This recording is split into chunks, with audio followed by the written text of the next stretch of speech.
You're listening to the Outpost podcast with Dr. Ray Mitch.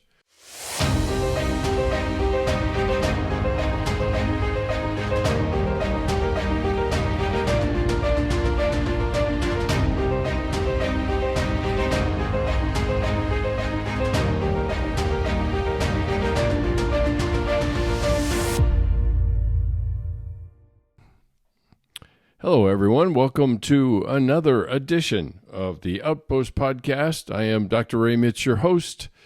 And right out of the gate, before I even get started on the podcast, I want to send out a hearty thanks to my family and all the people that braved the elements to come out on a snowy Saturday afternoon to join in the I wouldn't call them festivities, but join in the celebration of bringing Seasons of Our Grief to the public, to have people actually buy it and find out about it. And I was indeed very honored that people would come out and ask me to sign a few books. Not that it helps with my handwriting. I'm sure many of them are still trying to figure out exactly what I wrote. But all the same, it was an honor. It was a privilege to have people come there, including my family. It was a wonderful afternoon to have them there, including my two grandsons, Grayson and Desi, and just to let them get a window into my life at CCU and meet a few of my students, and it was I think pretty much of a good time was had by all, and it was an opportunity for me to give some of the backstory and everything else. So we also had the privilege of having Mike Clausen, the CEO of Illumify Media, to be there to also congratulate and to celebrate with us. This was actually his brainchild to suggest to me that I do this. I've never done anything like this before, and so it was nice to have him.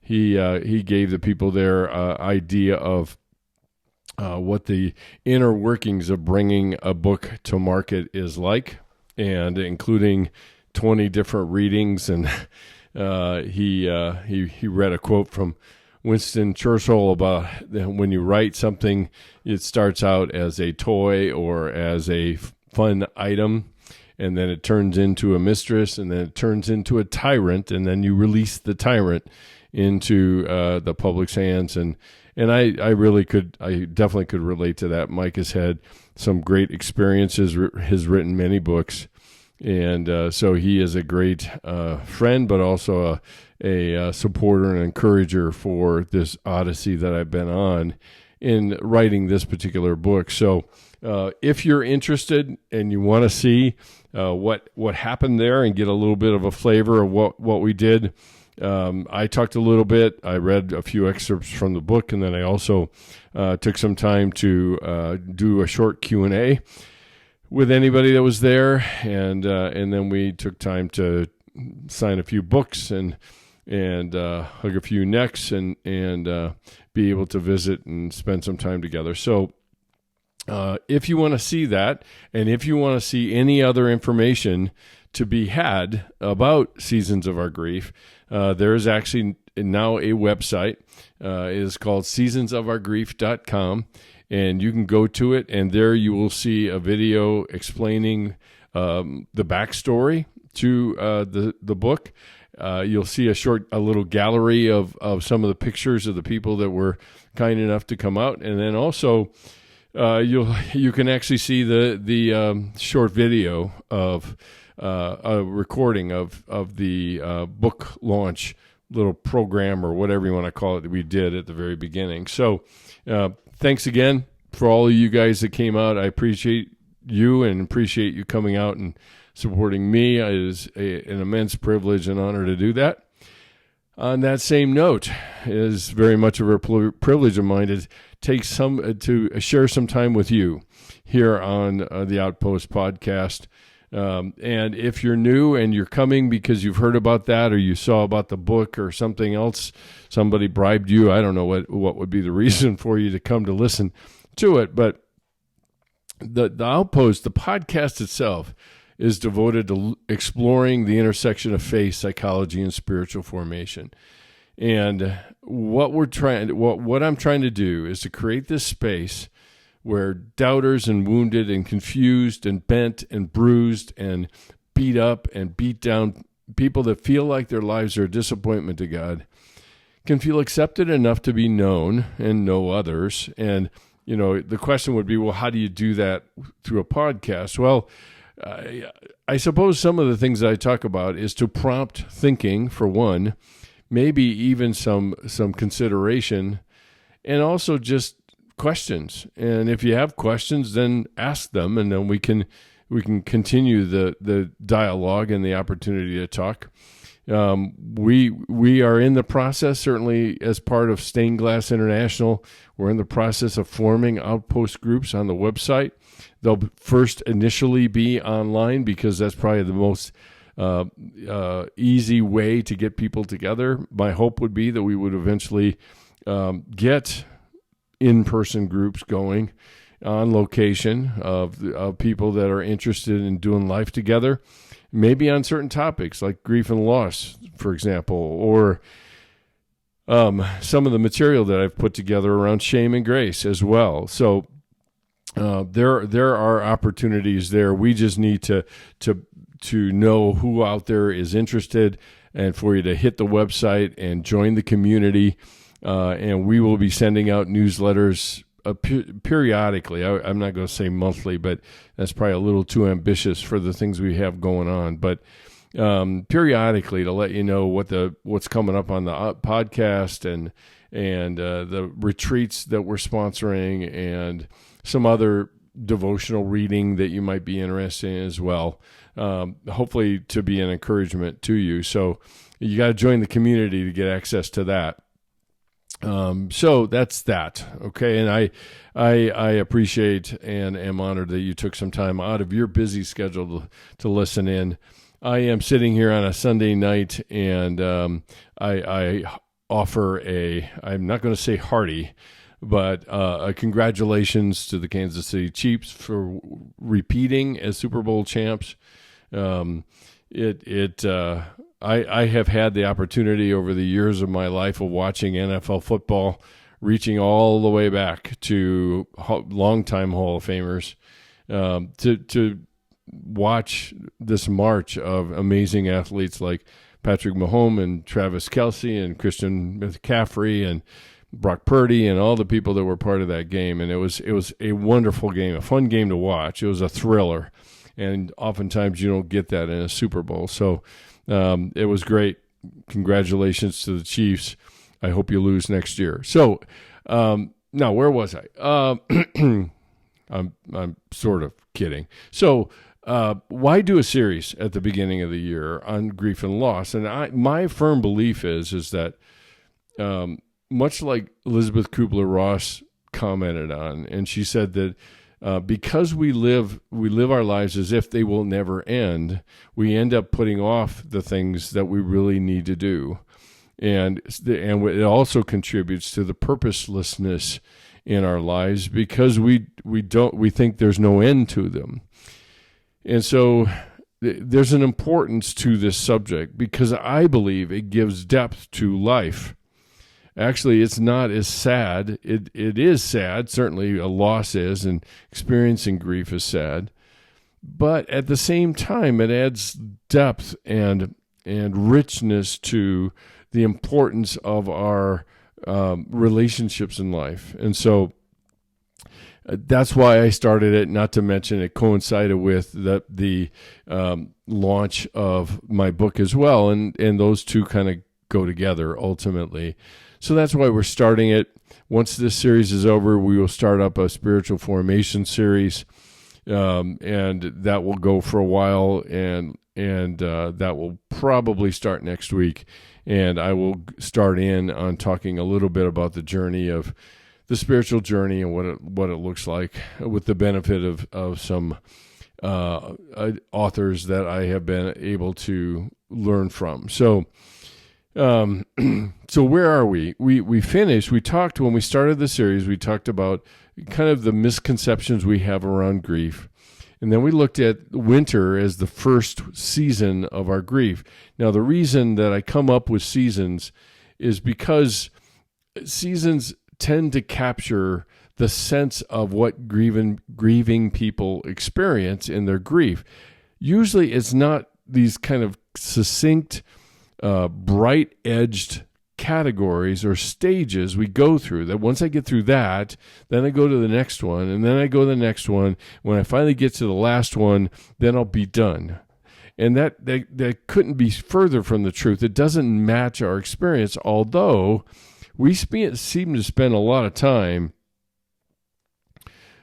spouting that and proposing that to people. Well, this is just the stage of grief you're in. And I think it creates false expectations around it. So I'm proposing to consider and look at grief from a seasonal point of view, that we go through winter, and it's a time when everything is dead. And the task, and that's the other thing about my seasons, is that there's a task to be accomplished during that time. And there are traits to that season, and that we talk about that so that people can be aware of what it is they're going through. And one of the things that people say all the time is, I feel like I'm going crazy. Well, listening to these traits, you begin to realize that this is fairly normal. This is kind of part of the landscape of grief at the time. And then there are tools. There are tools to be used during that particular season. That makes perfect sense to us in the physical world. We use a snowblower to move snow, not leaves in the fall. And we don't use it to mow our lawns and those kinds of things. So there are tools to be had. So task, tool, traits, and tools. And in the winter, the task is to accept the reality of what has happened. There are a variety of traits in winter, including numbness and denial, and denying the significance of maybe the person or the event, any number of things like that are very much a part of winter. And then we get into spring, and everything wakes up. All of my emotions wake up. All of my thoughts and ways of trying to manage and contain the pain during that time wake up. And so that particular task then is processing that pain during that time. And there are a variety of traits. Usually that's when physical symptoms show up and psychological or cognitive symptoms show up. There are a variety of things that show up there in the characteristics or traits. And then tools during this spring are still remaining active. It may include counseling. It might include a support group. It would include always in all of these. This is the one characteristic that is used, or the true tool that is used throughout all of the seasons, and that is journaling. And learning how to journal is an important aspect, I think, of the grieving process. And so spring, things wake up. I try to survive and deal with the process, the pain. Sometimes there's forgiveness that has to be worked through. There is regret that has to be worked through. There's a variety of shame that shows up during that time. There's things about grief that has a way of revealing our beliefs to us. And that's one thing that shows up in spring. In summer, we oftentimes will get fooled into thinking we're done because we're feeling better. And just like summer in the physical seasons, we get more active, we start trying new things, and we start readjusting to life without the person in our world. And so, but like I said, we tend to oftentimes get fooled into thinking we're done when we really aren't. And we're reminded of that by being hijacked by our emotions during summer. And as we talked about the fact that summers there are not bright lines from one season to the next. We can be coming out of winter and going into spring, have a 60-degree day, and the next day have 30 inches of snow.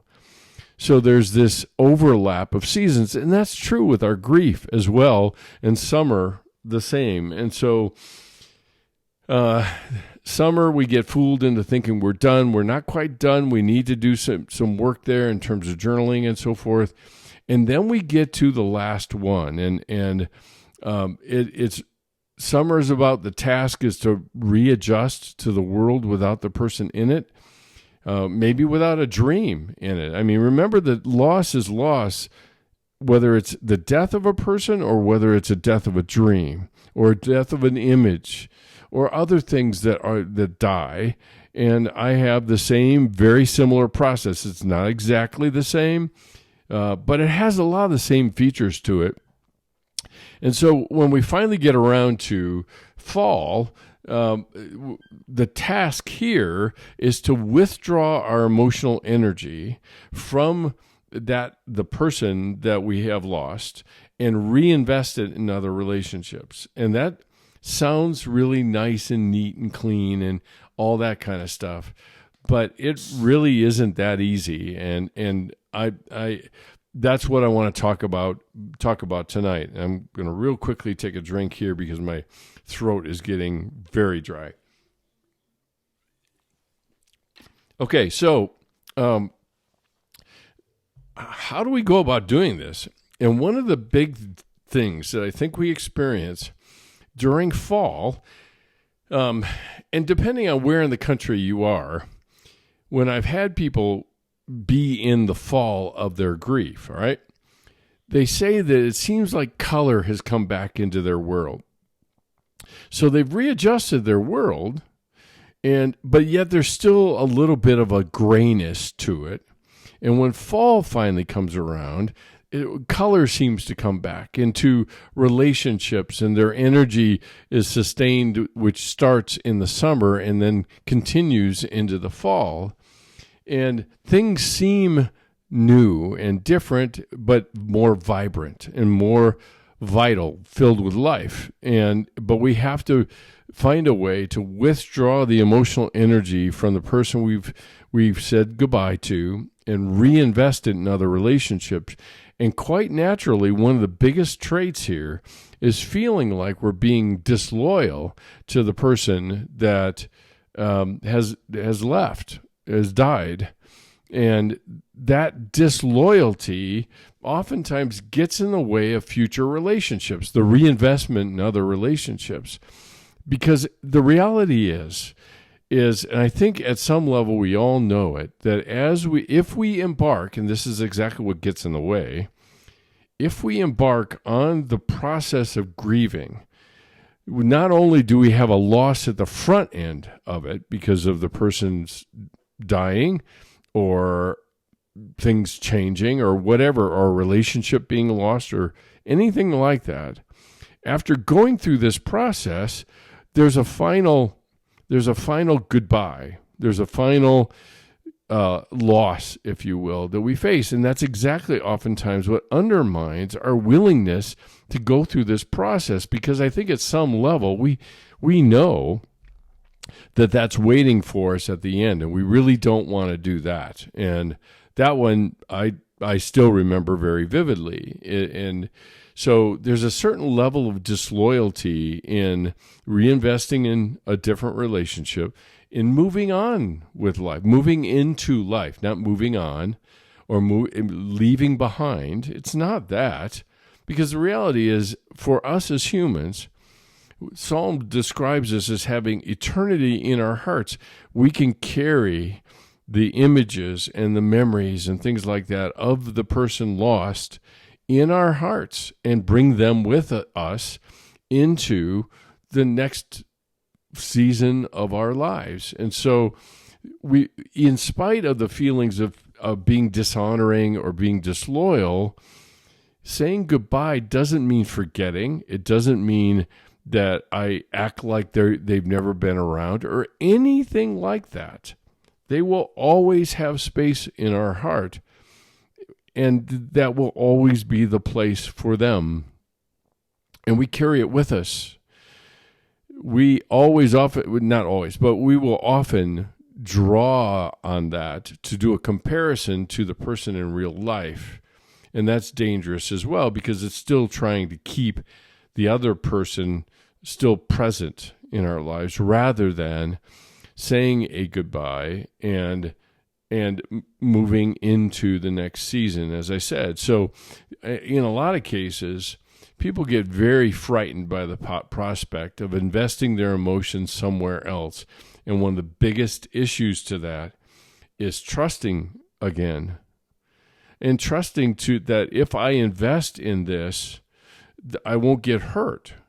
And while exceedingly unrealistic because of humans and the brokenness of our world and the brokenness of us, for that matter, that trust is always going to carry a risk with it. If there isn't risk, it's not really trusting. And so we reinvest our emotions elsewhere, but it pushes buttons about it. Well, if you do this, this is where it's going to lead, and they will leave too. And that interferes with relationships down the road. And essentially what we end up trying to do here is we try to prevent loss again.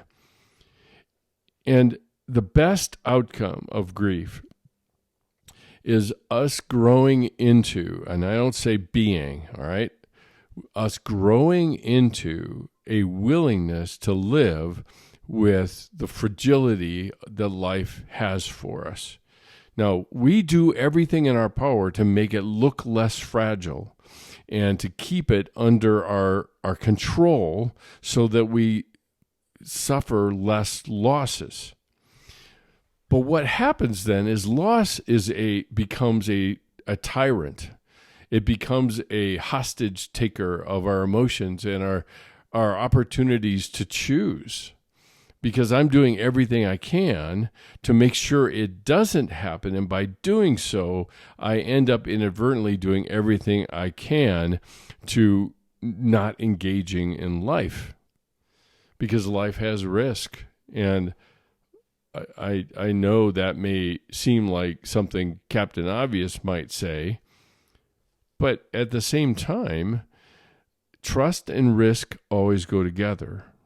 Always. You can't have one without the other. The same thing is also, the opposite of that is also true, is that trust and control cannot coexist. So trust and risk always go together. Trust and control always lead apart. Either you do one and not do the other, or you do the other one and that the trust piece goes out. So it's understandable. I think what has to be said here with some measure of grace is it is entirely understandable that we would be gun shy about relationships. Entirely. I get it. I lived that. I lived it for quite some time, even after my dad died. And it was like, I will never love again. I am done with this. This pain is too great. I don't want to feel it again. And unfortunately, we make oaths that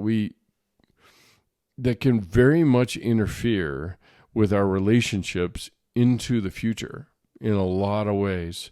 And those oaths, even though we forget about them, they still put us on a trajectory of being in relationships with people where we're hedging our bets against losing the person. Okay? And so we will oftentimes hang on to the past attachment we had with the other person rather than detaching from them and attaching to the world, the new world we're in. And like I said, in fall, all the colors are vibrant and alive. And here in Colorado, it is just a fire with yellow because of all the aspens in our mountains. And I've grown up in the Midwest. It's just this bursting with color. If you've ever flown into places in the Midwest, you know exactly what I mean. So there is very much of a temptation to hang on to the past in order to not lose the past. And by doing so, we end up choking off the past by trying to hang on to it. And that's the danger here. It's not something that you're going to hear me say necessarily, don't do that. We probably will do it. The issue isn't whether we do or we don't. The more the issue is when I do, what will I do? And how do I handle that? So usually the answer is push it into relationship. Bring it up with somebody who you believe understands, who appreciates the value of bringing those kinds of things up, and maybe who has had some similar experiences, that they're not too quick to try to fix your pain or fix your grief. They're willing to live with you in it and be a part of it with you. And so fall, while it marks the waning days of our grief and our healing, our active healing process, what do we have coming next? Everybody knows, right? Just winter again. So before I get to what's next, let me just talk about tools of fall. First of all, a lot of times, and I know I did this, I know that I had my characters in my book do this, is writing a letter that says goodbye. That says goodbye. And we hate saying goodbye. We absolutely hate it. We hate the finality of it. We hate the kind of vulnerability that it brings to us, because it's a recognition of the reality in which we live. And even to the final days of our process of grief, there will still be resistance within us, I think, to saying goodbye. But it's a necessary step to take. And it may take multiple iterations of that letter. I mean, in my case, it was probably 5 or 6 different iterations of the letter I wrote to my dad to say I said goodbye. And I told him, what I was going to do into the future, how I was going to try to reinvest in life and all of those things. Now, the reality is for me, because that was 10 years after my dad died, for me, there was an element of looking back and looking forward, because here I was 22. I lost my dad died when I was 12, and I was actively moving into my future at breakneck speed at 22. And so saying goodbye was a necessary thing, because otherwise I'm straining against a reality of the past that I don't want to make relevant enough to impact me in the present. But when I recognize it in my present and actually say goodbye to it in my present, it actually will release me into my future. And that's a very, very important point. And I think that's where writing a letter of goodbye is often helpful. And people structure it a variety of ways. Sometimes because of maybe some troubled relationships, what I've had people do is write a letter of 4 parts, for example. The first part is how you affected me in my relationship, for good and bad, in our relationship, for good and bad. You put it all down. Secondly, what part did I have to play? Not taking responsibility for things that are not mine, because I oftentimes kids in a relationship with an adult have far less responsibility simply because they don't know. They don't have life to draw on in that relationship. It's a dependent relationship. But there are other things that we look at that we kind of set free our regret of our relationship with that person. And then what I would need from you now, which is a strange question to say of somebody who has died. But I think sometimes we have to name things in order to have them be free. And naming that I need you to be able to, I need you to let me go. Now, obviously, they're gone, so there's nothing for them to let me go. But I need to give words to the stuff that's going on within me. And then finally, what do I plan to do? This is what I plan to do with my future, with my life. I am very grateful for, the role that you may have played in again, good and ill. Sometimes people play a very poor role in our lives, but they have set us up in a way that we can only see after, not during. We can only see after that they have impacted us for the good, even in spite of the evil that may have been part of our relationship with them. And that's hard. There was no expectation to be seen at that moment. And it still may be hard at this point too, and that's fine. That is perfectly fine. And that structure that I just gave you is not a prescription. It's not mix and match according to your needs or wants in terms of writing a letter about that. Another tool would be continuing the journey about the new experiences that you have and the new relationships you have. It's an appropriate time to, again, give substance to what you're doing now and what efforts and challenges you're facing and what new joys you're experiencing and all of that.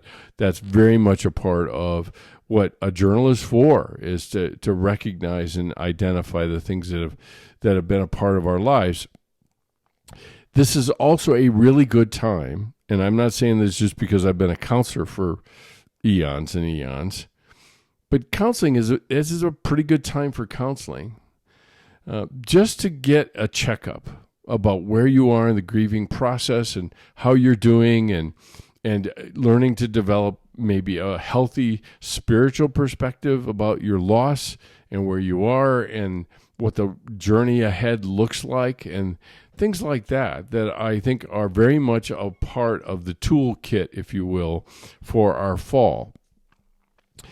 So let me get back to what I had started a minute ago, and that is, what's next? Because we all know in the physical world, once fall is over, winter's right around the corner, which is what we're in now, right? Winter's right around the corner, and then spring, and then summer, and then fall again, right? And the second year after somebody has died, for example, is littered with anniversaries we can anticipate, like birthdays and weddings and death dates and all of that. Those things we can anticipate. There are lots that we can't. And at least in psychology, we talk about them as anniversary reactions, but we may not even recognize those or understand those. When I was young, I had no idea the significance of April 11th. That was when my dad died. And it never dawned on me why April brought a certain sense of foreboding to me, even though April is usually a pretty good month in the pantheon of spring. But it was an anniversary. And so it's not that the seasons are going to stop. I think our attitudes change about those seasons as we continue to move through them.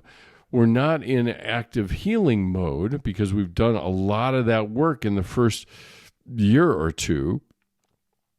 And the second year, like I said, is a lot of the anniversaries and the readjustment and the reinvestment and all of that sort of thing.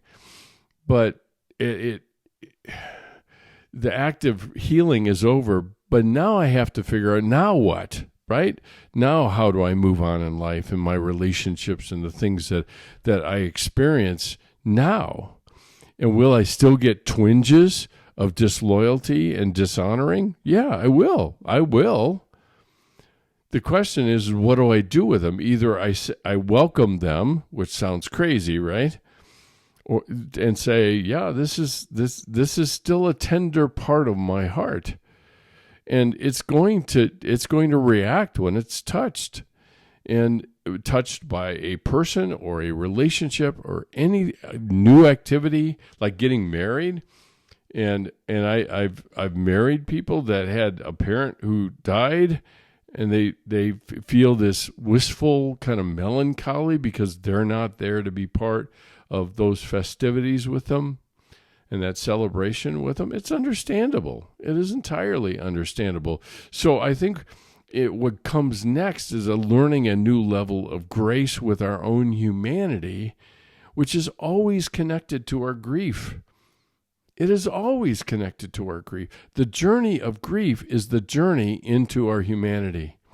And that's what's so important to keep in mind when we look at this journey of grief. And that is exactly why one of the reasons the subtitle for my book is Embracing the Journey. Because either we can put the brakes on and drag our heels all the way through it, and usually not a whole lot of healing will happen. Plenty of time will pass, but not a whole lot of healing will happen. And versus, how do I embrace it and move into it and let the feelings and the hurt and the pain and the longing and the missing of the person, all of those exist, which is entirely overwhelming, but it is very much of the healing process.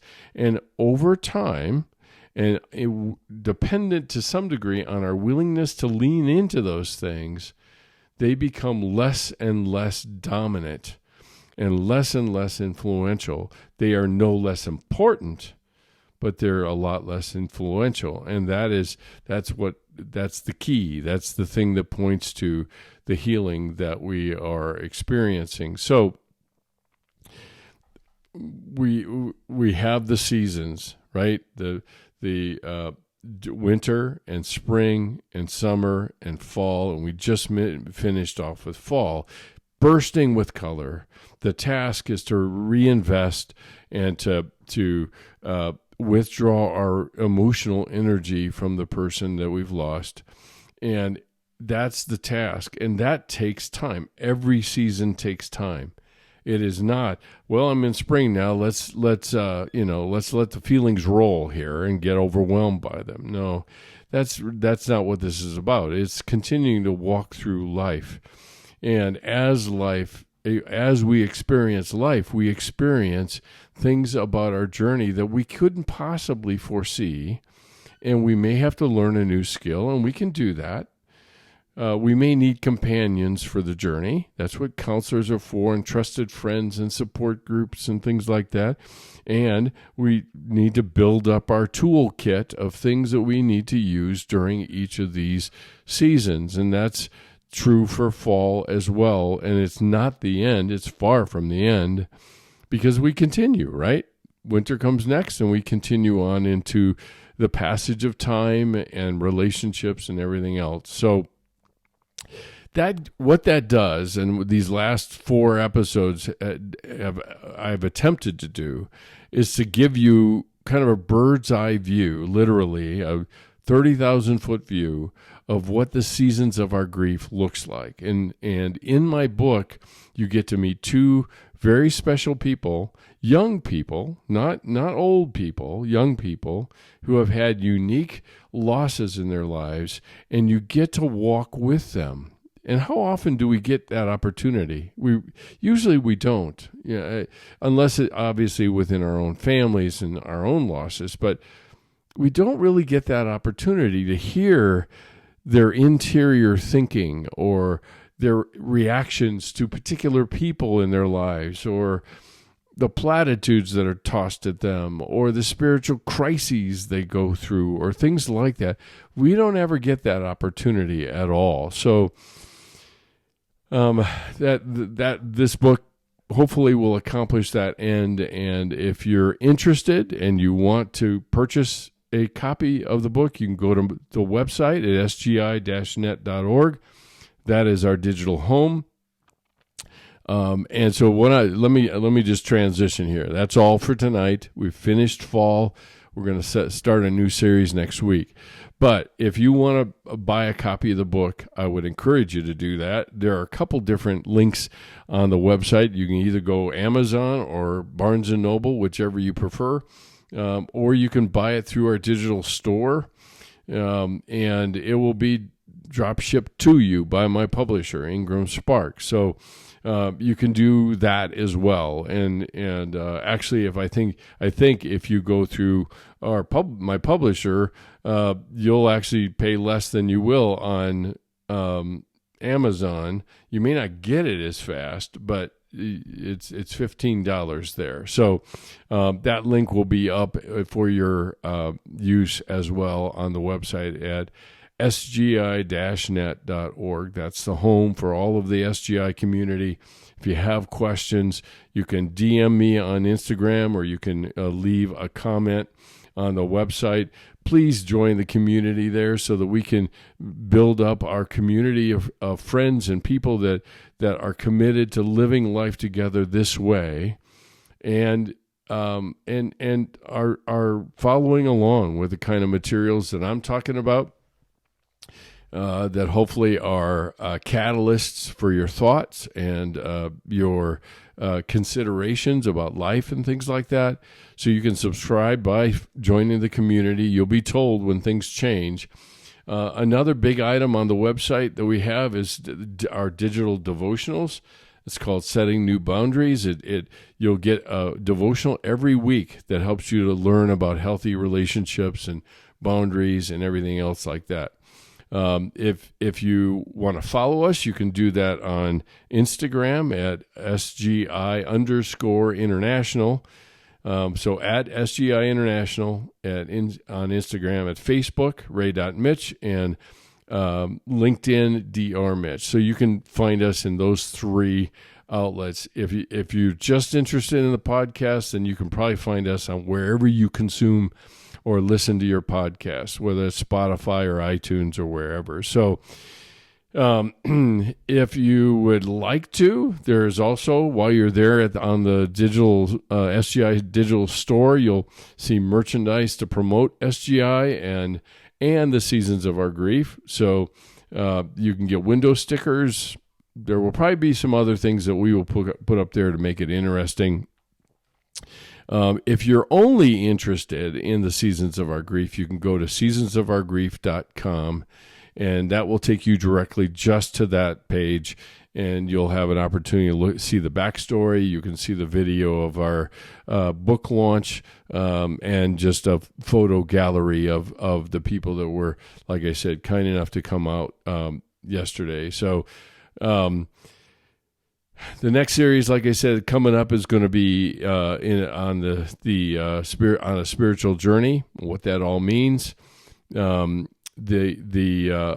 think the other thing just to mention is that if you're partnering with us, we are ever so grateful for that. We want to continue to try to build our foundation of people that are supporting and building our scholarship fund for our retreats, for people that can't afford to participate in our retreats. So all your gifts are tax deductible, and we will send you a receipt out. If you do a donation, you can either do a donation there, or you can on the website, or you can send us a physical check. Just make it out to SGI, and the address is P.O. Box 322, East Lake, Colorado 80614. And I think that is it for tonight. Thanks so much for joining me. I'll be here next week. Hope to see you there. Until then, love ya. Later. Bye.